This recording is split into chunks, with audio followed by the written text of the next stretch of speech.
عباده الذين اصطفى أما بعد فقد قال الله سبحانه وتعالى في كلامه المجيد وفي فرقانه الحميد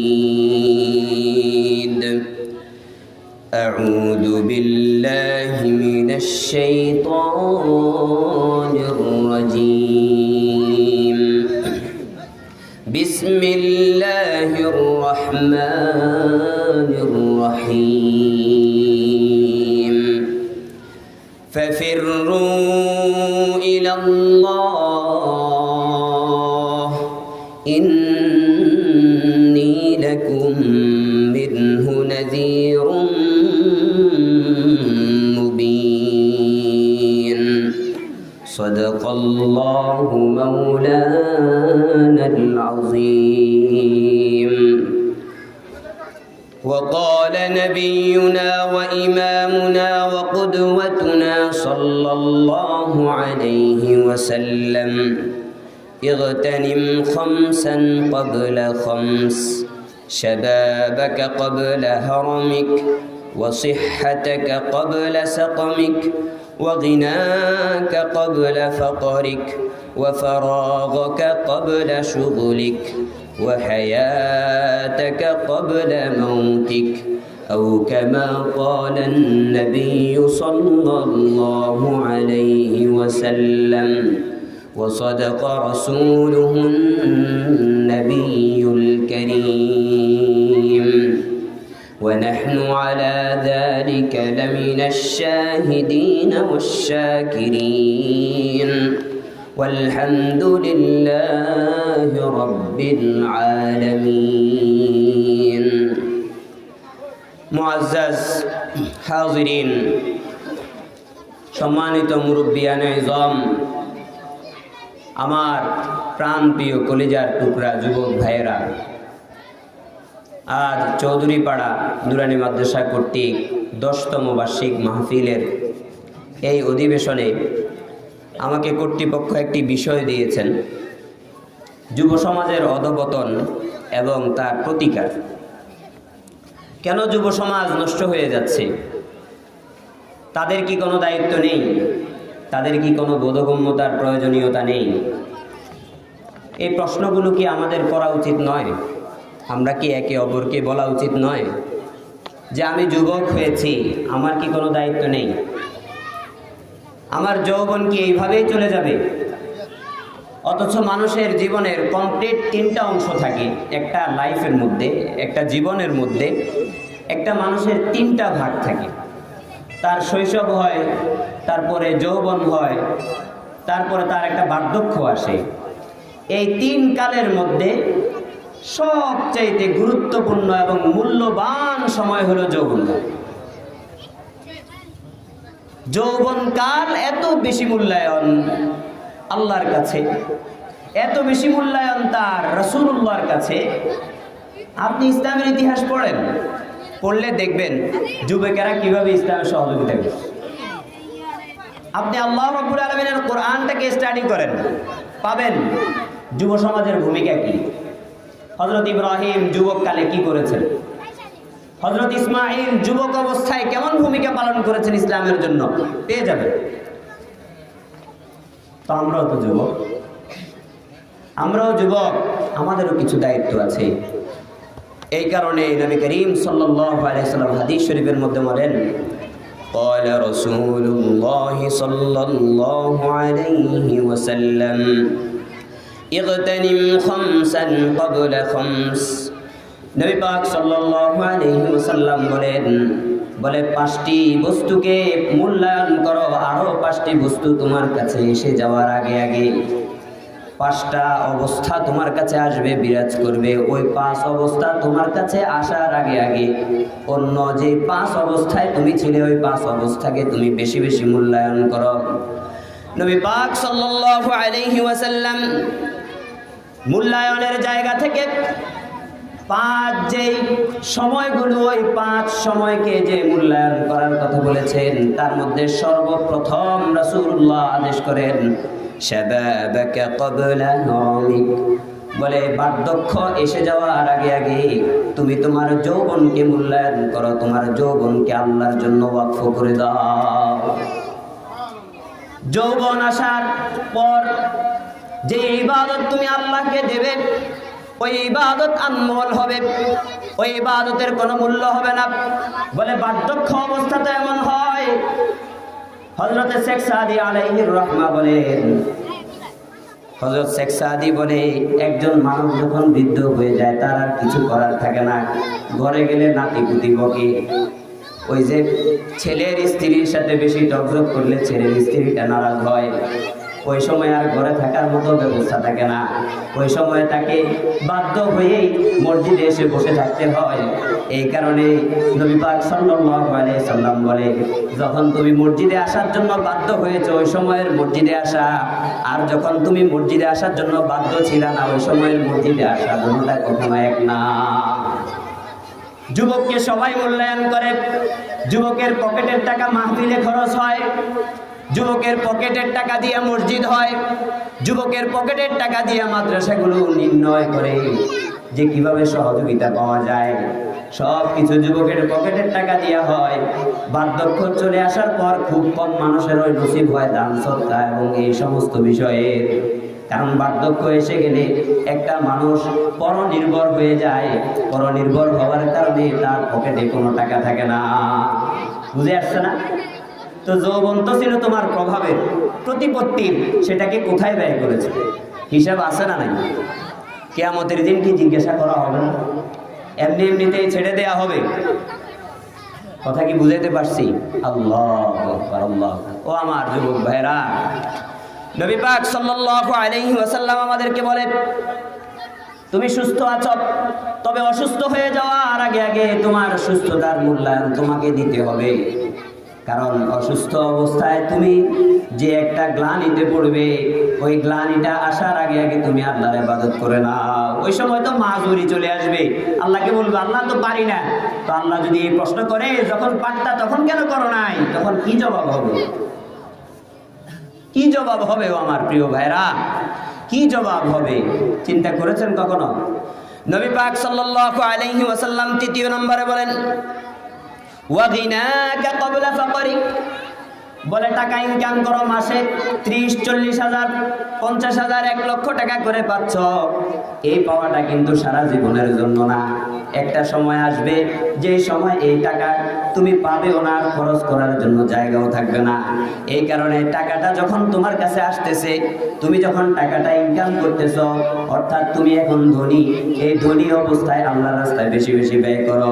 গরিব হওয়ার আগে আগে, গরিব হওয়ার আগে আগে, গরিব হয়ে গেলে তো আর পারবে না ভাই। রাসূলুল্লাহ সাল্লাল্লাহু আলাইহি ওয়াসাল্লাম তারপর বলে ৪র্থ নম্বরে বলে ফারাগাকা ক্বাবলা শুগুলিক, বলে তোমার অবসর সময়গুলো আল্লাহর জন্য ওয়াকফ করো, কারণ তুমি যখন ব্যস্ত হয়ে যাবা তখন তো আল্লাহকে সময় দিতে পারবা না। এই কারণে রাতের অন্ধকারে উঠে উঠে আল্লাহর বুজুর্গরা আল্লাহর কাছে দোয়া করতো, ইলাহি গরতে দরিয়ায়ে গুনাহম, ইলাহি গরতে দরিয়ায়ে গুনাহম, তুমি দানি ওয়া খুদ হস্তি গওয়াহম। সব মানুষগুলো ঘুমিয়ে আছে, আল্লাহর বুজুর্গ আল্লাহর কাছে উঠে উঠে কান্দে, ও ইলাহি আমি তো গুনার সাগরে ডুবে গেছি, এই গুনার সাগর থেকে যদি পরিত্রাণ চাই তাহলে তোমার সহযোগিতা ছাড়া আমার কোনো উপায় নাই। বুজুর্গরা কান্দে, ওই যে ফারাগাকা ক্বাবলা শুগুলিক, ব্যস্ত হওয়ার আগে ফারাগাতের সে যে সময়গুলো আছে, অবসর সময়গুলো, এগুলোকে কাজে লাগাইতে হবে। কেউ দেখে না, কে দেখে সে সময়? আল্লাহ দেখে। আমি তো 5 ওয়াক্ত নামাজে আসি, মানুষ তো দেখে, কিন্তু ওই সময়ের সময়টা এমন সময় যখন আর কেউ দেখে না। আল্লাহু আকবার। তারপর রাসূলুল্লাহ সাল্লাল্লাহু আলাইহি ওয়াসাল্লাম আরো বলেন ওয়া হায়াতাকা ক্বাবলা মাউতিক, বলে জীবন পাইছো, মরার আগে আগে সোজা হয়ে যাও, মরার পরে সাপও সোজা হয়ে যায়। মরার পরে তো সাপ এটা সোজা হয়ে যায়, মরা যতক্ষণ আসে না ততক্ষণ পর্যন্ত সে কিন্তু বক্র থাকে। যেখানে যায় তার বক্রতা ঠিক থাকে। বলে সাপের স্বভাব নিলে হবে না, তোমাকে মানুষের স্বভাবে আসতে হবে। সাপ তো বুদ্ধিমান প্রাণী না। আল্লাহ তোমাকে যুবক, হে যুবক, তোমাকে আল্লাহ রব্বুল আলামিন বিবেক দিয়েছেন। ওই বিবেকটাকে যদি তুমি কাজে না লাগাও, আর মরার আগে আগে যদি সোজা না হও, মরার পরের সোজা দিয়ে তুমি জান্নাত পাবা না। মরার পরের সোজা দিয়ে তুমি জাহান্নাম ছাড়া আর কোনো উপায় থাকবে না। মরলে তো এমনি সোজা হয়ে যাবে, তোমার হাতটারে মানুষ এমনি সোজা করে দিবে। তো যতক্ষণ না মৃত্যু আসে ততক্ষণ ইবাদতের মধ্যে সময় কাটাও না।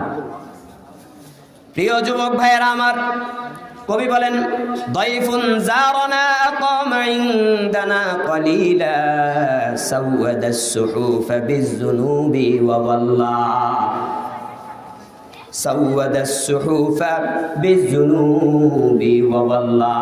কবি বলে, যৌবন হলো এমন একটা ঝিলিক, যে ঝিলিকটা আমার আঙ্গিনায় আসে, কিছু সময় থাকে, আমাকে গুনাহ করাইয়া আমার চেহারাটা কালো কইরা, আমার চেহারার মধ্যে একটা কালিমা লেপন কইরা দিয়া আবার চলে যায়। একটা ঝলক, টিভি চালাই না রিমোট দিয়া, একটা কম্পিউটার চালাই, রিমোটটা যখন বন্ধ করে দিই ঠাস করে বন্ধ হয়ে যায়। তো আমাদের হায়াতটাও তো এরকম, হঠাৎ করে একদিন চলে যাব। এর মধ্যে তো যৌবনকাল, এর মধ্যে বার্ধক্য, এর মধ্যে শৈশব। যৌবন কোথায় কাজে লাগাইতেছি? ও আমার প্রিয় মুসল্লিয়ানে কেরাম, ও তৌহিদি জনতা, ও আমার মুরব্বী বাবারা, ও আমার যুবক ভাইয়েরা, যৌবন কোথায় কাজে লাগাইতেছি? আমাদের যৌবনগুলো কেমন? এখন তো আমি বুড়া হয়ে গেছি, এখন তো আর এই ওয়াজ আমার কাজে আসবে না। তো আমি কি করব? আল্লাহ কয়, বুড়া হইলে কি হয়েছে? হ্যাঁ, বুড়া মানুষেরও দাম আল্লাহর কাছে আছে। কথা কি বুঝাইতে পারছি? আল্লাহু আকবার। বর্তমান যুব সমাজ নষ্ট হয়ে যাচ্ছে। বিভিন্ন উপকরণ আমাদেরকে দিয়ে দেওয়া হয়েছে। ইহুদি খ্রিস্টানরা চায় না আমাদের যুবকগুলো ভালো থাকুক। ইহুদি খ্রিস্টানরা চায় না আমাদের যুবকগুলো মসজিদে আসুক, তারা ইসলামের কথা বলুক, তারা মুরব্বীদেরকে সম্মান করুক, মুরব্বীদেরকে দেখলে একটা সালাম দেয়, এটা তারা চায় না। তারা অপসংস্কৃতি আমাদের মধ্যে ঢুকাই দিছে। এই কারণে প্রিয় ভাইরা, আমি কয়েকটা জিনিসের নাম বলতেছি, এগুলো আমাদেরকে ধ্বংস করতেছে। তার মধ্যে এক নাম্বার হচ্ছে multimedia mobile. Multimedia mobile, screen touch mobile. ও যুবক, আপনি যে এই যে মোবাইলটা হাতে নিছেন, আপনার আল্লাহ কি এই মোবাইলের সাথে আপনি কি করতেছেন ওটা কি দেখে না? দেখে তো। এক নাম্বার ক্ষতি যুবকদের জন্য। দ্বিতীয় নাম্বার, অসৎ সঙ্গ। বন্ধু বানাইছে, যাকে বন্ধু বানাইছে সে ভালো মানুষ না, সে ভালো শিক্ষা পায় নাই, সে ওই পরিবার থেকে উঠে আসে নাই, তার বাবাও খারাপ ছিল, সেও খারাপ। তৃতীয় নম্বর, যুব সমাজ ধ্বংস হয়ে যাচ্ছে মাদকের কারণে। কিসের কারণে? মাদক বড় খারাপ জিনিস। আল্লাহ রাসূলুল্লাহ সাল্লাল্লাহু আলাইহি সাল্লাম এই মাদকটাকে পর্যায়ক্রমে হযরত ওমর বারবার আসছে রাসূলুল্লাহর কাছে, ইয়া রাসূলুল্লাহ, অমুক জায়গায় এই ঘটনা ঘটছে, এখন মাদকের কি কইবেন? আচ্ছা, এতটুকু হারাম। রাসূল সাল্লাল্লাহু আলাইহি সাল্লাম কয়, একটু অপেক্ষা করো, আল্লাহ আয়াত নাযিল করুক। তারপর আল্লাহ রাব্বুল আলামিন মাদকের জন্য আয়াত নাযিল করছে। এক পর্যায়ে সম্ভ্রান্ত পরিবারের যারা আছে এরা সবাই মাদক ছেড়ে দিল। এরপরে আবার আরেকটা ঘটনা ঘটে গেছে। একজন আসছে কি, এক সাহাবী নামাজের মধ্যে দাঁড়ায় মাতলামি শুরু করে দিয়েছে, হঠাৎ মদ খাই আসছে। তো হুজুর সাল্লাল্লাহু আলাইহি ওয়াসাল্লাম আবার হযরত ওমর, মুআয বিন জাবাল ওনারা আসছেন, আয়েশা বলে, ইয়া রাসূলুল্লাহ, মাদকের ব্যাপারে একটু লাগাম টাইনা ধরেন। তখন আয়াত নাযিল হয়েছে, কয়, এই তোমরা মাতাল অবস্থায় নামাজের তরিক হইও না, নামাজের কাছে যাইও না। আবার আরেকদিন আরেক ঘটনা, আনসারি সাহাবী এবং মুহাজির সাহাবীদের মধ্যে একটা বাকবিতণ্ডা তৈরি হয়ে গেছে। ওই যে মদ খাইতেছে, একদিক দিয়ে একে অপরের বড়াই করতেছে, শের শায়েরি করতেছে, মানে কবিতার মাধ্যমে। হঠাৎ করে একজন আরেকজনের মাইরে দিচ্ছে। এবার আবার হযরত ওমর আসছে, ইয়া রাসূলুল্লাহ, মাদকের কি অবস্থা? এই ঘটনা, মাদক তো এরকম ধ্বংস করে দিতেছে সব। তখন একবারে চূড়ান্ত পর্যায়ের আয়াত নাজিল হয়ে গেছে। আল্লাহ রাব্বুল আলামিন কোরআনুল কারীমের মধ্যে মাদক সম্পর্কে আয়াত নাজিল করে একবারে চিরতরে হারাম করে দিছে। কয়, খবরদার, মদ হলো নাপাক জিনিস, আর নাপাক জিনিসের কাছেও যাইও না। আল্লাহু আকবার। তো এই মাদক আমার যুব সমাজ শেষ হয়ে যেতেছে। আরেকটা হলো বেহায়াপনা শিক্ষা ব্যবস্থা, সহশিক্ষা। এটা কইলে আপনারা নারাজ হইবেন, কিন্তু কইতে হইব তো, কিন্তু বলতে হবে তো। সহশিক্ষা এটা মানুষের বেহায়াপনা শিখায়। সহশিক্ষা একজন যুবককে লজ্জাহীন বানায়, একজন যুবতীকে লজ্জাহীনা তার লজ্জা থাকে না। তার ক্লাসমেট সহ যেই বসছে তার পাশে সে যুবক, ওই যুবকের পাশে এক যুবতী যখন বসে থাকবে, 15 বছরের একজন যুবক যুবতী যখন সহশিক্ষায় যাবে, তখন তার কি ভালো লাগবে না? একজন আরেকজনকে দেখে কি কিছু করতে মন চাবে না? এটা তো নফস। হ্যাঁ, আল্লাহ বুজুর্গরা পর্যন্ত এটাকে বাঁচাইতে কষ্ট হয়ে গেছে। এই যুবক যুবতী তো নামাজ পর্যন্ত পড়ে না। হ্যাঁ, এই সহশিক্ষাটা ধ্বংস করে দিতেছে। আরেকটা জিনিস, আরেকটা ধ্বংসাত্মক জিনিস পরকীয়া। এই যে সহশিক্ষার কারণে, বেপর্দার কারণে মহিলাগুলা পর্দা নসীন না, পুরুষগুলা নজরের হেফাজত করে না, যার কারণে একটা সময় একে অপরকে দেখে দেখে ভালো লাগে, পরকীয়া সৃষ্টি হয় কি হয় না? অথচ আল্লাহ রাব্বুল আলামিন কোরআনুল কারীমের মধ্যে বলছে, খবরদার খবরদার, জেনার কাছেও যাওয়া যাবে না। জেনা করতে নিষেধ করছে, বিষয়টা এরকম না, বরং জেনার কাছেও যাওয়া যাবে না। তারপর আল্লাহ রাব্বুল আলামিন অন্য আয়াতের মধ্যে বলে, খবরদার খবরদার, অপকর্ম কুকর্ম প্রকাশ্যেও করা যাবে না, অপ্রকাশ্যেও করা যাবে না। একবারে হারাম করে দিয়েছে সবসময়। বিবাহ বহির্ভূত কোনো সম্পর্ককে আল্লাহ জায়েজ রাখেন। আমার যুব সমাজ ভাইয়েরা ধ্বংস হয়ে যাচ্ছে। একবারে আরেকটা বড় মারাত্মক জিনিস হলো কুফরি সমাজ ব্যবস্থা। যে সমাজ তাকে ভালো কিছু করতে দেয় না, যে সমাজ তাকে সুদ খাওয়া শিখায়, যে সমাজ তাকে ঘুষ খাওয়া শিখায়, যে সমাজ তাকে বলে তুমি চাকরি পাইতে হলে 3 লক্ষ টাকা ঘুষ দিতে হবে, যে সমাজ তাকে শিখায় যে এই সিস্টেমের মধ্যে তোমাকে আসতে হলে এরকম এরকম করা লাগবে, আর ওই শিক্ষার কারণে, ওই সমাজের ব্যবস্থার কারণে ওই যুব সমাজও নষ্ট হয়ে যায়। কিছুদিন পরে 3 লক্ষ টাকার চাকরি, 3 লক্ষ টাকা তো উসুল করতে হবে, সেও ফাইল একটা একটা করে 100 টাকা 200 টাকা করে ঘুষ খাওয়া শুরু করছে। এই যে ধ্বংস হয়ে যাইতেছে। তো কয় এগুলোর থেকে বাঁচবো কেমনি? বাঁচার কি কোনো উপায় নাই? অবশ্যই উপায় আছে, বাঁচার উপায় আছে। ও আমার বাবারা, ও আমার যুবক ভাইরা, এই সব কিছু থেকে বাঁচতে পারবো। আল্লাহ রাব্বুল আলামিন আমাদেরকে বলে, ধ্বংস যত বড়ই হোক, ধ্বংসের শক্তি যত বড় হোক, আল্লাহর শক্তি তার উপরে। আল্লাহর শক্তি, ধ্বংস যত বড় হোক, যুব সমাজ যেভাবে ধ্বংস হোক, আল্লাহর শক্তির উপর আর কোনো শক্তি হতে পারে না।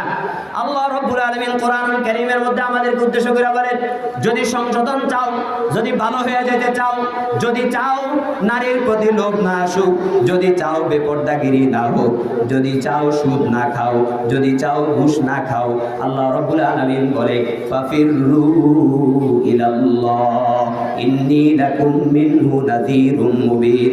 আমার দিকে ফিরে আসো। রাসূল সাল্লাল্লাহু আলাইহি সাল্লামের উপর আয়াত নাযিল হয়েছে। রাসূল বলে, ও আমার উম্মতেরা, তোমরা আল্লাহর দিকে ফিরে যাও। ফাফিরু ইলাল্লাহ, ফাফিরু ইলাল্লাহ, আল্লাহর দিকে ফিরে চলে যাও।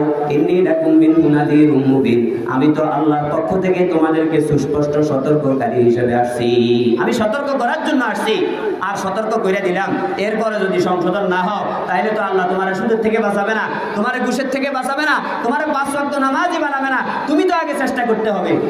কোরআন বলে, কোরআনুল কারীমের মধ্যে আয়াত নাযিল হয়েছে, কোন বান্দা যদি নিজের ভাগ্য বদলাতে না চায়, আল্লাহ তার ভাগ্য বদলাইয়া দেয় না।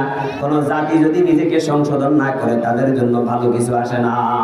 জাতি আগে নিজেকে সংশোধন করার চেষ্টা করতে হবে, তারপর আল্লাহর সাহায্য আসমান থেকে আসবে। আল্লাহর সাহায্য এত সোজা না যে আমি আসমান থেকে ওই যে লগি আছে না, লগি আমাদের দেশে সুপারি পাড়ি, আম পাড়ি, হ্যাঁ, আসমান থেকে এরকম লগি দিয়ে নামায়া নিয়ে আসবো। এত সোজা জিনিস না, আগে নিজের চেষ্টা রাখবো। যখন আল্লাহ রাব্বুল আলামিন আমাদের চেষ্টাগুলো দেখবে, আমরা চেষ্টা করতেছি, পারতেছি না, তখন আল্লাহর সাহায্য আসবে, সহযোগিতা আসবে। বুঝাইতে পারছি? আমার যুবক ভাইয়েরা, আল্লাহ রাব্বুল আলামিন কোরআনুল কারীমের মধ্যে আয়াত নাযিল করেছেন, ওয়াসারিউ ইলা মাগফিরাতিন মির রাব্বিকুম ওয়া জান্নাতিন আরদুহাস সামাওয়াতু ওয়াল আরদ। আমাদেরকে উদ্দেশ্য করে বলতেছে, দৌড়াও দৌড়াও দৌড়াও, দৌড়ে দৌড়ে যাও। কোথায় যাবা? আল্লাহর মাগফিরাতের দিকে যাও, আল্লাহর ক্ষমার দিকে যাও।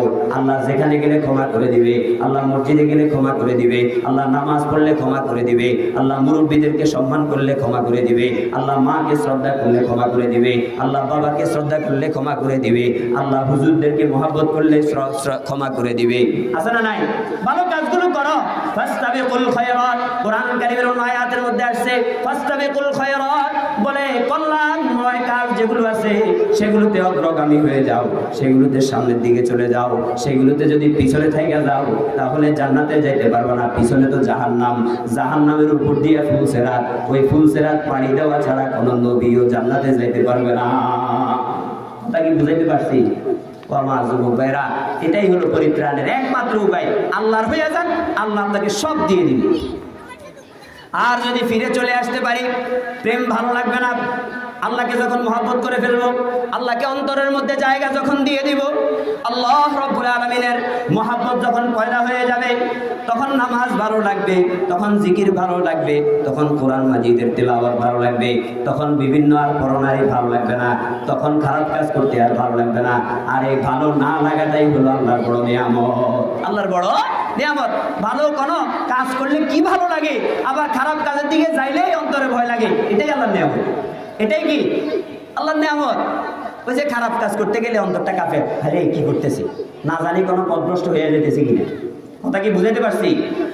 রাসূলুল্লাহ সাল্লাল্লাহু আলাইহি ওয়াসাল্লাম, যুবক ভালো করে কান দিয়ে শুনেন, রাসূলুল্লাহ সাল্লাল্লাহু আলাইহি ওয়াসাল্লাম বলে, যেই যুবক ইবাদতের মধ্যে বেড়ে উঠবে, আল্লাহ রাব্বুল আলামিন কিয়ামতের ওই কঠিন ময়দানে যখন জমিনটা তামার হবে, আসমানের সূর্যটা মাথার উপরে চলে আসবে, আসমানের সূর্যের কারণে আমাদের মগজগুলো টকবক টকবক টকবক করতে থাকবে, আর নিচে দিয়ে তামাগুলো কেমন গরম হবে চিন্তা করেন। তামা এমন এক জিনিস যেটা অ্যালুমিনিয়াম, স্টিল এগুলোর থেকে আরো বেশি গরম হয়। আর সূর্যের তাপ কেমন তাপ চিন্তা করেন না একবার। ও আল্লাহর বান্দারা, ও যুবক ভাইয়েরা, আল্লাহ রাব্বুল আলামিনের নবী সাল্লাল্লাহু আলাইহি সাল্লাম বলে, ও যুবক, যদি ওই সময় আল্লাহর ছায়া চাও, ওই দিন তো আর কোনো ছায়া হবে না। আল্লাহ রাব্বুল আলামিন যাকে বিশেষ কুদরতি ছায়া প্রদান করবে, সেই শুধুমাত্র ছায়া পাবে, আর কেউ ছায়া পাবে না। সুতরাং ওই দিন যদি আল্লাহর ছায়া চাও, তাহলে তোমার যৌবনকে ইবাদতের মধ্যে কাটাইতে হবে। নবী পাক সাল্লাল্লাহু আলাইহি ওয়াসাল্লাম বলে, 7 জন ব্যক্তি ওই দিন আল্লাহর আরশের ছায়া পাবে। তার মধ্যে আল্লাহ রাসূল সাল্লাল্লাহু আলাইহি ওয়াসাল্লাম দ্বিতীয় নম্বরে যার ঘোষণা দিয়েছেন, বলে ওয়াশাবুন নাশা ফি ইবাদাতিল্লাহ, বলে দ্বিতীয় নম্বরে ওই ব্যক্তি আল্লাহর ছায়া পাবে যেই যুবক তার যৌবনটাকে ইবাদতের মধ্যে কাটাইছে। এই কারণে আল্লামা শেখ সাদি আলাইহির রহমা বলে, দর জওয়ানি তওবা করদন শিওয়ে পেগম্বরি, দর জওয়ানি তওবা করদন শিওয়ে পেগম্বরি। যৌবনকালে যে তওবা করতে পারে, যৌবনকালে যে ইবাদতের দিকে আসতে পারে, বলে এটা তো নবীর খাসলত, এটা তো নবীদের খাসলত। এই খাসলত যে যুবক অর্জন করতে পারবে, তার আর কোনো কিছুর দরকার নাই। দর জওয়ানি তওবা করদন শিওয়ে পেগম্বরি, ওয়াক্ত পীরি গুরগো জালিম নিশাওয়াদ পরহেজগার। আল্লামা শেখ সাদি বলে, দেখবা বাঘ যখন বুড়া হয়ে যায়, যৌবনকালে হরিণের উপর লাফায়া লাফায়া পড়ে, কিন্তু যখন বুড়া হয়ে যায় আর হরিণের উপর যাইতে পারে না, হরিণ শিকার করতে পারে না, তখন তার খাদ্যের খুব অভাব সংকট দেখা দেয়। শরীরটা জীর্ণ শীর্ণ হয়ে যাওয়ার কারণে হরিণের সামনে আর লাফ দিতে পারে না। বলে বুড়া হয়ে যায় যদি বাঘ সোজা হয়, তো তুমি কি বুড়া হলে সোজা হইবা? যৌবনকালে সোজা হইবে না? যৌবনকালটা কি তোমার কোনো মূল্যায়নের জায়গা না? আমার প্রিয় ভাইয়েরা, প্রিয় যুবকেরা, ভালো করে দিলের কানে শুনেন। আপনাদের মতো বৈপ্লবিক কিছু যুবক ছিল যারা পূর্বকার জামানায় ইমানের বিপ্লব ঘটাইছে, মূর্তি বিরোধী আন্দোলন করছে। হযরত ইব্রাহিম আলাইহিস সালাতু ওয়াস সালাম, আল্লাহু আকবার আল্লাহু আকবার, হযরত ইব্রাহিম মূর্তিগুলোকে ভাইঙ্গা চৌচির করে ফেলছে। কোরআনুল কারীমের মধ্যে আয়াত নাযিল হয়েছে, ক্বালু সামি'না ফাতান ইয়াযকুরুহুম ইউকালু লাহু ইব্রাহিম। বলে লোকদেরকে আয়েশা জিজ্ঞাসা করতেছে, মূর্তি ভাঙছে কেডা? তো আমরা শুনছি ইব্রাহিম নামক একটা ব্যক্তি আছে, সে মূর্তির সমালোচনা করে, আমাদের মূর্তিগুলোকে ভাঙার জন্য কয়। কথা কি বুঝাতে পারছি? ইব্রাহিম তখন কি ছিল? ফাতা ছিল, কোরআনের ভাষা। কোরআন কি বলতেছে? ইব্রাহিম তখন যুবক ছিল। মূর্তি বিরোধী আন্দোলনের মধ্যে তোমার বাবা ইব্রাহিম সময় কাটায় আসছে। আল্লাহু আকবার আল্লাহু আকবার। উসামা ইবনে যায়েদ রাদিয়াল্লাহু তাআলা আনহুকে হযরত ওমর ওসমানের উপস্থিতিতে রাসূলুল্লাহ সাল্লাল্লাহু আলাইহি ওয়াসাল্লাম 18 বছর, মাত্র কত? 18 বছর বয়সে সেনাপতি নিযুক্ত করে যুদ্ধে পাঠাইছেন। মানে সবাইকে কমান্ড দিবে, মাত্র 18 বছরের একজন যুবক। ও যুবক, তোমার জীবন কোথায় তুমি চিন্তা করো। তোমার অতীত পাইছে, তোমার মতো সোনালী অতীত পেয়ে তারা যুবক হয়ে যুবকের কাতারে নাম লেখাইয়া তারা ইসলামের জন্য জীবনটা দিয়ে দিছে। ইসলামের মধ্যে তাদের এমন সুন্দর গৌরবময় উজ্জ্বল ইতিহাস এখনো আছে নাকি মুছে গেছে? আছে। আল্লাহু আকবার। ও আমার প্রিয় ভাইয়েরা, ও আমার যুবক ভাইয়েরা, উত্তাব ইবনে উসাইদ রাদিয়াল্লাহু তাআলা আনহু রাসূলুল্লাহ সাহাবী, মাত্র 20 বছর বয়সে রাসূলুল্লাহ সাল্লাল্লাহু আলাইহি ওয়াসাল্লাম যখন হুনাইনের যুদ্ধে যাইতেছে, বলে মক্কার গভর্নর হবে কে, মক্কাটা পরিচালনা করবে কে? বলে উত্তাব এদিকে আসো। উত্তাব রাদিয়াল্লাহু তাআলা আনহুকে রাসূলুল্লাহ সাল্লাল্লাহু আলাইহি ওয়াসাল্লাম ওই যে মসনদে বসায় দিয়ে গেছে। বয়স কত? 20 বছর। বয়স কত ভাই? 20 বছর। আর তুমি তো গেমিং এর মধ্যে পড়ে রইছো। তোমার তো কোনো ব্যবস্থাই নাই, তোমার মাথায় কোনো ফিকির নাই। তোমার মতো 18 বছরের ওসামা ইবনে যায়েদ সেনাপতির দায়িত্ব পালন করে, তোমার মতো 20 বছরের উত্তাব রাদিয়াল্লাহু তাআলা আনহু মক্কার গভর্নর হয়ে যায়, মন্ত্রী হয়ে যায়। ও আমার যুবক ভাই, তুমি কি করছো? তোমারটা দেখাও না একবার, তোমার আমলনামাটা কোথায়? আল্লাহু আকবার, আল্লাহু আকবার। পূর্বকার জামানায় একজন বেঈমান বাদশা ছিল, কাফের বাদশা ছিল, তার কাছে একজন জাদুঘর ছিল। কোরআন মাজিদের ঘটনা, আসহাবুল উখদুদের ঘটনা কোরআনুল কারীমের মধ্যে বলা হয় ওই জাদুঘর মরার সময় ওই জাদুঘর যুবককে ডাকছে। একজন যুবককে ওই বাদশার কাছে একজন যুবক চাইছে, আমি তো মরে যাবো, আমি একটু জাদুবিদ্যা শিখাবো। তো যাই হোক, ঘটনাটা বলা অনেক লম্বা দীর্ঘ ঘটনা, এটা বললে সময় খুব সংকট হয়ে যাবে। আমার প্রিয় যুবক ভাইয়েরা, আমার যুবক ভাইয়েরা, আমার মুরব্বী বাবারা, আমাদের ছেলেগুলোকে মানুষ করার জন্য আমাদেরকে যেমন উদ্দীপিত হইতে হবে, আমাদের ছেলেগুলো যেন মানুষ হয় সেই জন্য আমাদেরকে সুদৃষ্টি রাখতে হবে। আর আমরা যারা যুবক ভাইয়েরা আছি, আমার প্রাণ প্রিয় পরিবার যুবকেরা, আপনারা যদি এখন থেকে ওসামা ইবনে যায়েদ হইতে চান তাহলে এখনো সময় গড়ায়া যায় নাই। জুলাই যুদ্ধ কিন্তু আপনাদের হাতে সংগঠিত হয়েছে, স্বৈরাচার কিন্তু আপনাদের হাতে পালাইছে। আরে কিছুদিন আগে তো ওসমান হাদি উনি শহীদ হয়ে গেছে। কি হয়ে গেছে? কিসের জন্য? একটু চিন্তা করেন না ভাই, এদের জীবনটা বলে যে তাজা রক্তের দাম বেশি। এর আগে কত বুড়া মরছে না? বলেন না, বুড়ারা মরছে যে, এই বুড়ারা যে বৃথা গেছে বিষয়টা এরকম না, কিন্তু এই যুবক মরার পরে লক্ষ লক্ষ মানুষ তার জানা যায়, এটাই তো সাক্ষী। বলে যুবকের রক্তের দাম বেশি। জান্নাতে কোনো বুড়া যাবে না। বলে তাইলে আমরা কোথায় যাব? আপনাদের সবাইকে যুবক টকবকে বানাইয়া তারপরে জান্নাতে দিতে আল্লাহ। সুবহানাল্লাহ, কত বড় বিষয় না এটা। ও আমার যুবক ভাইরা, আপনারা চাইলে সবকিছু সম্ভব। এই যে হাসপাতালের সামনে একটা ক্যারাম বোর্ডের ঘর, প্রত্যেকে ওখানে যায় যে আড্ডা মারে। নামাজের সময় হাসপাতাল মসজিদে নামাজ হয়, ইমাম সাহেব কয় হুজুর এখানে নামাজ হয়, এখানে কি হয়? নামাজ হয়। এরা এখানে গুটি খেলে। আমি অনেকবার জুমার মধ্যে বলছি, আমার মুরব্বী বাবাদেরকে দিয়ে বলাইছি, এমনকি আমাদের এই দুলাল কাকা সহ ওনাদেরকে দিয়ে বলাইছি। শুনে নাই? দোকানদার তার রিজিকের দরকার, এটা তোমার রিজিক। আজকে বলতে বাধ্য হইলাম, বলার জন্য বলাও হয়েছে। কথা বুঝেন ও আমার প্রিয় ভাইরা, এগুলো আমাদের অধঃপতন, এগুলো যুব সমাজ চলে যাইতেছে। তো আপনি বলছেন আমার ছেলেটা কেন ভালো হয় না? ভালো হবে কেমনে এই পরিস্থিতি যদি হয়? যুব সমাজ চাইলে সব সম্ভব, তাদের সম্ভাবনা অনেক বেশি। আল্লাহ রাব্বুল আলামিন আমার যুবক ভাইদেরকে ওই সমস্ত তৌফিকগুলো দেখ, যেগুলো করলে, যেগুলোর মধ্যে থাকলে, যেগুলো যদি সে পরিচালনা করতে পারে, অদূর ভবিষ্যতে রাসূলুল্লাহর সাথে তার মোলাকাত হবে। আল্লাহ সবাইকে কবুল করুন। আমার যুব সমাজ প্রত্যেকটা ভাইকে আল্লাহ তাআলা একবারে শাহাদাতি মৃত্যু নসিব করুক, যদি কখনো মরে। কথা কি বুঝে আসছে? আল্লাহ রাব্বুল আলামিন আমাদের সবাইকে আমল